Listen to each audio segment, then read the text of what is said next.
तुम्हाला इंडोर प्लांट्सची आवड आहे का? पण तुम्ही ते प्लांट्स घेतल्यानंतर तुम्हाला ते मरण्याची भीती वाटते, तर मग हे 3 बिगिनर फ्रेंडली प्लांट्स आहेत.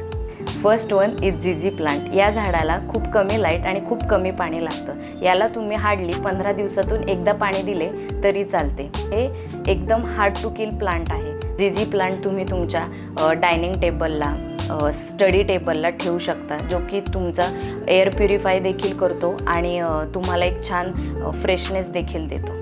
Second one is snake plant. या झाडाला सुद्धा कमी पाणी आणि कमी लाईट लागतो. हे सुद्धा एकदम बिगिनर फ्रेंडली प्लांट आहे, जे की तुम्ही अजिबातच मारू शकत नाही. स्नेक प्लांटमध्ये 3 प्रकारचे व्हेरिएशन्स येतात. एक म्हणजे ड्वार्फ स्नेक प्लांट, जो की टेबल टॉपला तुम्ही ठेवू शकता, ज्याची हाईट ही कमी असते. Second one is the medium हाईटवाला स्नेक प्लांट, जो की तुम्ही टेबल टॉप किंवा डायनिंग टेबलच्या ठिकाणी वापरू शकता. And third one is the long snake plant, जो की तुम्ही कोणत्याही कॉर्नर पीससाठी यूज करू शकता. And third one is chamaedorea palm. हे खूप सुंदर आणि आकर्षक याचं फॉलिएज आहे. हे तुम्ही कुठल्याही टेबल टॉपला वगैरे ठेवू शकता आणि हे सुद्धा नेव्हर डाईंग प्लांट आहे. सो हे सुद्धा मी बिगिनर लोकांसाठी हे सजेस्ट करेन.